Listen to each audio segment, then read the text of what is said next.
Vindo a nossa jornada devocional, compartilhando palavras de fé, amor e esperança. Nós estamos no dia 29 de janeiro. O tema do nosso devocional de hoje é, em primeiro lugar, o reino de Deus. Busquem, pois, em primeiro lugar o reino de Deus e a sua justiça, e todas essas coisas serão acrescentadas a vocês. Mateus capítulo 6, versículo 33. O texto do nosso devocional começa dizendo que buscar a Deus em primeiro lugar não é apenas elevá-lo acima de tudo que produzimos, mas é fazer dele a base fundamental a partir da qual tudo se gera. Uma espiritualidade dualista que separa o Criador da realidade criada acaba por levar à morte espiritual, pois separação é a essência da morte. Cristo, como único mediador e reconciliador de todas as coisas, destruiu o poder da separação. Ele é o Senhor de toda a nossa integralidade, unindo o espiritual e o natural.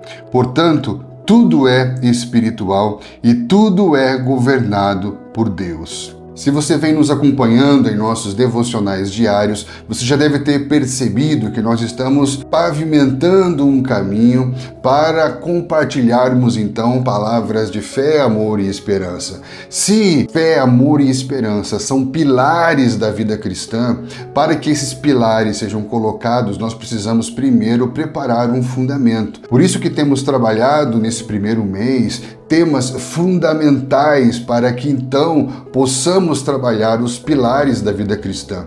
E um dos temas fundamentais é o reino de Deus. Mas por que é tão importante buscar em primeiro lugar esse reino? Por que Jesus está instruindo os seus discípulos a buscar em primeiro lugar o reino de Deus? Ao observarmos o contexto, vemos que pessoas estão trazendo a eles as suas preocupações com relação às coisas da vida, que são as demandas pessoais. Então, o contexto em que ele está falando da necessidade de buscar em primeiro lugar o reino de Deus é porque alguma outra coisa está em primeiro lugar. E o que está em primeiro lugar aqui são as demandas pessoais, são as preocupações pessoais. E querendo ou não, nós sabemos que a ansiedade não é causa, a ansiedade é efeito colateral de uma crise de confiança. Uma crise de confiança na soberania de Deus, na providência de Deus. E a ansiedade tem a ver com a tentativa de tentar resolver as próprias demandas por não conseguir confiar e descansar nessa soberania de Deus. E quando nós falamos de soberania de Deus, estamos falando do reino de Deus. Então, por isso que nós estamos sempre querendo que Ele nos salve, mas não permitindo que Ele governe. E enquanto Ele não governa, nós estamos sempre precisando ser salvos. E quanto mais eu preciso ser salvo, parece que menos salvo eu me sinto, porque não estamos buscando em primeiro lugar o reino de Deus. Olha como Jesus já estava tratando há muito tempo atrás uma problemática muito atual dentro do nosso contexto pós-moderno. Um contexto atual em que a ênfase da espiritualidade é marcada pelo discurso autocentrado, ou seja, com a demanda do indivíduo, a demanda pessoal sendo colocada como a prioridade. E quando essa demanda do indivíduo é colocada como prioridade, já não se busca em primeiro lugar o governo de Deus, o reino de Deus. Você desloca o foco do reino de Deus para colocar em prioridade essa busca pela segurança na salvação. Não estamos dizendo que a busca pela salvação é uma busca errada, mas estamos dizendo que quando se coloca em primeiro lugar essa ênfase na salvação do indivíduo, se promove uma espiritualidade marcada pelo medo da condenação e não pela revelação do amor que se dá pelo espírito de adoção. A ênfase na busca pela resposta das demandas pessoais do indivíduo está por trás da ênfase na busca por uma salvação. E quando eu priorizo a salvação como fim, eu perco o sentido de finalidade, porque estou tornando aquilo que seria um meio num fim. E quando eu torno aquilo que era para ser um meio, o fim em si mesmo, eu estou me perdendo no processo redentivo, porque a salvação é o meio pelo qual nós recebemos o direito de sermos feitos filhos de Deus. A salvação é um meio pelo qual nós vivemos o senhorio de Cristo sobre todas as áreas da nossa vida. E quando Cristo é Senhor de todas as áreas da nossa vida, tudo está a salvo. Hoje nós vivemos um contexto muito contraditório, porque ao mesmo tempo que Cristo veio, segundo Hebreus 2, para destruir aquele que tem o poder da morte, para que as pessoas não vivessem mais debaixo desse medo da morte, nós vemos as pessoas hoje sendo dominadas pelo medo, vivendo aprisionadas em grades, cercadas por alarmes, e quanto mais as pessoas buscam por essa sensação de estar a salvo, menos elas se sentem salvas e mais atormentadas pelo medo se tornam. Como que isso pode ser possível? Como pode ser possível as pessoas buscarem cada vez mais se sentirem salvas e estarem cada vez mais se sentirem amedrontadas e se sentindo cada vez mais condenadas? Como isso pode ser possível? A impressão que dá é que esse hiperfoco na ideia da salvação torna as pessoas religiosamente passivas. É como se elas entendessem que a salvação é tudo aquilo que Jesus já fez por elas, e isso que Jesus já fez por elas já é o fim em si mesmo. Então agora eu estou salvo e eu preciso agora esperar que Ele volte e me leve para o céu, para que então possa me ver eternamente. Essa perspectiva religiosamente passiva da salvação prejudica profundamente a compreensão de outras doutrinas extremamente importantes dentro do processo do crescimento espiritual. O hiperfoco na ideia de salvação, porque a salvação fala sobre nós, sobre o indivíduo, vai fazer com que as pessoas entendam de uma maneira limitada, por exemplo, a doutrina da predestinação, que deveria destacar o princípio da filiação divina, como em Efésios capítulo 1, Romanos 8, porém acaba sendo debatida apenas dentro do campo da segurança da salvação, da soteriologia, como se Deus tivesse predestinado aqueles que deveriam ou não serem salvos, sendo que nos contextos bíblicos está falando de filiação e não de salvação. Da mesma maneira, o princípio doutrinário da eleição, que aponta para aqueles que foram chamados por Deus para abençoar a todos os outros. Quando Deus escolhe um para os outros e não escolhe um por ser melhor ou diferente dos outros. E isso, mais uma vez, vai ser encarado, debatido dentro da perspectiva da salvação e do destino eterno, e não dentro do campo da missiologia, da missão de Deus. Olha como nós vamos deixando em segundo plano a filiação, que fala da responsabilidade dos filhos. Olha como nós vamos deixando em segundo plano a missão de Deus e vamos colocando em primeiro plano a salvação do indivíduo, que agora passivamente espera pela volta de Cristo. Colocarmos em primeiro lugar o reino de Deus nada mais é do que encontrarmos o fundamento a partir do qual a nossa vida vai encontrar a sua finalidade. As pessoas estão tão preocupadas em perder a salvação que não percebem que essa abordagem reflete uma teologia centrada no homem e não mais em Deus, o Deus do reino de Deus. Como observou Bonhoeffer, ele diz: Cristo não é apenas Salvador, mas o Senhor. Quando reduzimos Cristo àquele que salva, negligenciamos o ungido que reina. Precisamos entender isso. Quando 1 João 1,12 fala daqueles que creram no seu nome, precisamos entender o que significa o seu nome. Jesus, Yahushua, significa o Deus que salva, ou a salvação que vem de Deus. E isso fala da obra redentora, do resgate, dessa tão grande salvação que nos é concedida por meio da fé em Jesus. Porém, ele também é o Cristo. O Cristo é o Mashiach, que significa ungido para reinar. Ao aderirmos essa abordagem centrada no homem, ao enfatizarmos o Jesus Salvador e negligenciarmos o ungido que reina, nós estamos criando um dilema, porque queremos os benefícios de uma salvação sem assumir o compromisso e a responsabilidade de pertencer a um reino. A grande questão aqui para nós, então, é que buscar em primeiro lugar o reino não se limita a uma espera passiva pela redenção futura, mas sim trata-se da participação ativa no testemunho desse reino de Deus aqui e agora. Quando Jesus está falando sobre buscar em primeiro lugar o reino de Deus, ele está falando da necessidade de organizar o nosso entendimento a respeito da estrutura fundamental do reino de Deus.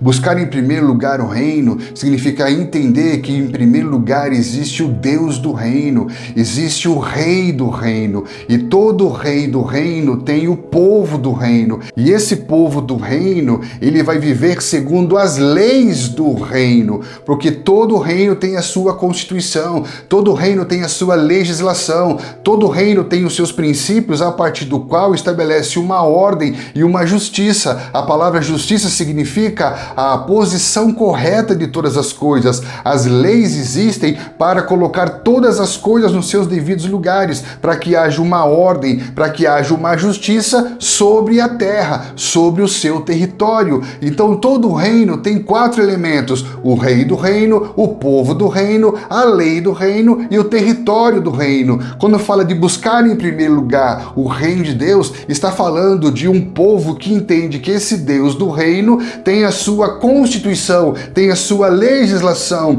É por isso que Deus, quando liberta um povo e vai constituir um povo tribal agora num reino, a primeira coisa que ele vai fazer é entregar as suas leis, entregar a sua constituição, para que esse povo possa viver segundo as leis do reino, para manifestar na terra a realidade dos céus, para viver na terra segundo os princípios e toda a legislação de Deus. Então, assim como todo governo é constituído de povo, leis e território, buscar o reino de Deus implica submeter-se a toda a sua legislação, a todos os seus princípios, para que esse povo do reino viva de acordo com essas legislações, trazendo o testemunho dessa justiça sobre a terra. Por isso que, diferente da espiritualidade que busca apenas os benefícios das promessas divinas, o reino de Deus exige comprometimento total. Enquanto muitos buscam apenas a segurança de uma salvação,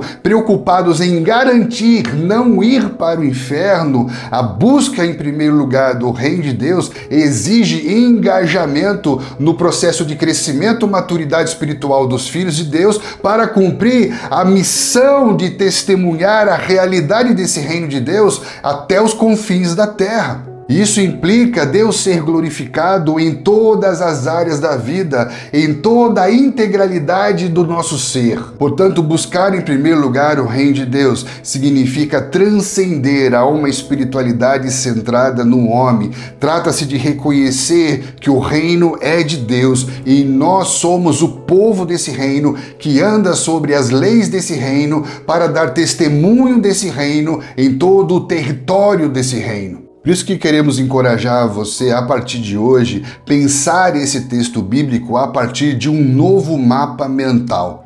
O que são mapas mentais? São ferramentas visuais que organizam e estruturam informações de forma hierárquica, associativa, permitindo você ter uma visão geral a partir de um tema central. Então, a partir de um tema central, você desenvolve conexões. O mapa mental nada mais é do que seus pensamentos se encontrando a partir de uma ideia central, os seus pensamentos se correlacionando com um tema central. E esse tema central é o reino de Deus. Se os mapas mentais têm como objetivo organizar os seus pensamentos a partir de uma ideia central e te guiar em direção aos seus objetivos, quais são os seus objetivos a partir do buscar em primeiro lugar o reino de Deus? Geralmente, a imagem que nós projetamos em nossa mente quando falamos sobre buscar em primeiro lugar o reino de Deus, ela é hierárquica e piramidal, no sentido de colocar Deus acima de tudo, depois família, ministério, trabalho e assim por diante. Você vai criando uma estrutura piramidal cuja base é operacional e o topo é totalmente espiritual. Isso é uma perspectiva dicotômica, em que você vai separar o espiritual do natural. É como se nessa realidade espiritual Deus estivesse acima de tudo e acima de todos, e aqui na esfera natural, na esfera operacional, nós vivêssemos como se Deus não existisse, como se Deus não estivesse presente. A ideia do Deus acima de tudo, ela parece ser espiritual, mas ela valida a vida do homem carnal. O homem carnal é aquele que sabe, mas ele não desenvolve por falta de prática. E é justamente na prática da vida cotidiana que nós precisamos ser governados pelo Senhor. A partir da perspectiva de sábios construtores que nós estamos propondo, essa ideia do Deus acima de tudo, ela é uma ordem invertida. Pensa comigo. Buscar em primeiro lugar o reino de Deus é colocá-lo acima de tudo que fazemos, ou tê-lo como a base fundamental a partir do qual tudo se faz, tudo é feito. Deus pode ser tão elevado acima de tudo a ponto de não ter nenhuma relação com as questões práticas da nossa vida. Ele pode estar tão acima, tão elevado, ao ponto de parecer estar ausente da nossa realidade presente. Se até agora víamos a realidade espiritual e natural como duas realidades separadas e distintas, o primeiro exercício agora é procurarmos ver tudo a partir de uma unidade relacional. Porque se tudo foi criado por Deus e Deus governa sobre tudo, tudo é espiritual. Há uma unidade relacional que faz com que todas as coisas sejam espirituais. Então, buscar em primeiro lugar o reino de Deus a partir da perspectiva dos sábios construtores é totalmente diferente. Porque buscar em primeiro lugar o reino de Deus é a base de tudo. E não apenas o que está acima de tudo. Quando Deus é a base de tudo, Ele está acima de tudo. Mas nem sempre quando eu coloco Ele acima de tudo, Ele é a base de tudo que fazemos. A prova é que nós estamos sempre orando para que Ele abençoe aquilo que decidimos fazer, ao invés de nós orarmos para entender o que é que deve ser feito. Entenda isso. Buscar em primeiro lugar o reino de Deus não é um conselho, não é uma alternativa, é um imperativo divino, é algo que deve ser procurado por nós, é algo que deve ser pensado em todo o tempo, é algo que deve ser estudado com profundidade, é algo que deve ser estabelecido como nosso objetivo de vida. Nós estamos sempre buscando todas as coisas, mas não estamos procurando estabelecer o fundamento a partir do qual, de maneira naturalmente espiritual, todas as coisas serão acrescentadas e essas coisas não serão perdidas e nós não nos perderemos por causa de todas as coisas. Porque antes de nos preocuparmos com todas essas outras coisas da vida, precisamos estabelecer o fundamento do senhorio de Cristo sobre as nossas vidas, reconhecer a soberania de Deus sobre todas as coisas, porque dele, por ele e para ele são todas as coisas. Então entenda isso, quem tem Deus como seu fundamento, tem Deus como sua cobertura espiritual, mas nem todos que alegam ter Deus na sua cobertura espiritual colocam Deus como seu fundamento, e isso vai comprometer toda a edificação da sua vida. Buscar em primeiro lugar o reino de Deus é buscar o Deus do reino antes de todas as coisas, até que a sua vontade, como uma expressão do seu ser e do seu caráter, seja uma realidade em tudo que somos e em tudo que fazemos. Quando Cristo for o fundamento antes de tudo, Ele vai ser Senhor de tudo. E quando Ele é Senhor de tudo, nós estamos a salvo. Se não temos certeza dessa salvação e quanto mais buscamos o sentimento de estar a salvo, menos salvo me sinto, é porque talvez ainda me sinta dono de tudo que tenho. Porque o medo de perder é o medo de quem se sente dono.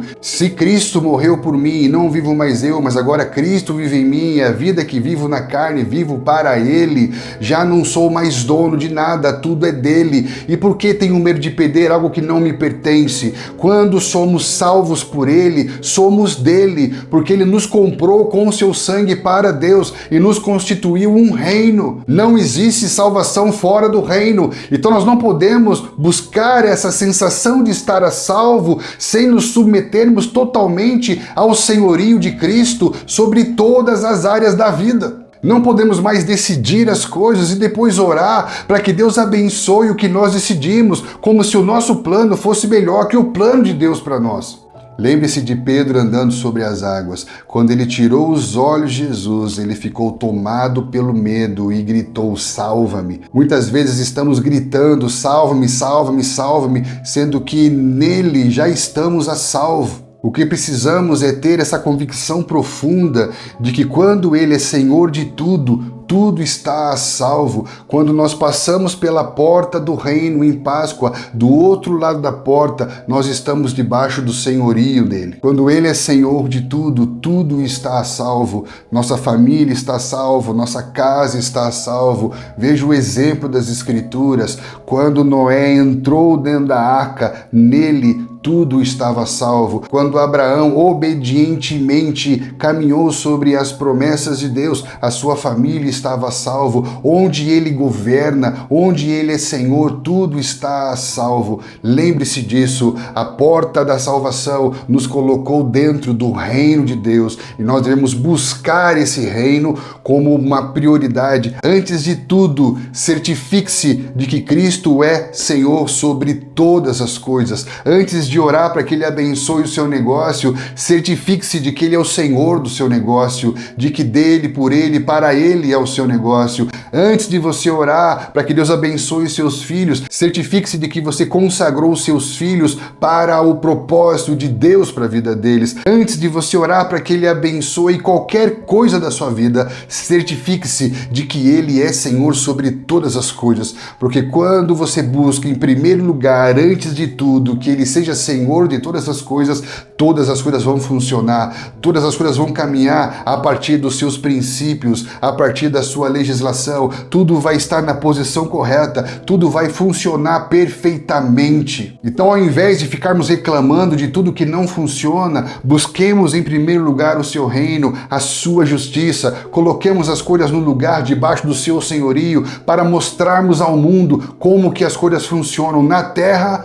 a partir dos céus. Que essa verdade possa encorajar você a mudar o seu mapa mental, a repensar as suas prioridades e entender que Ele nos salvou sim, mas para uma finalidade maior. Nos salvou para a adoção de filhos, nos salvou para a grande comissão, para a missão de pregar o Evangelho a todas as nações, até que Ele venha. Pense nisso, medite sobre isso, compartilhe isso com as pessoas que você ama e que Deus te abençoe grandemente nesse dia. Espero encontrar você aqui no nosso próximo devocional.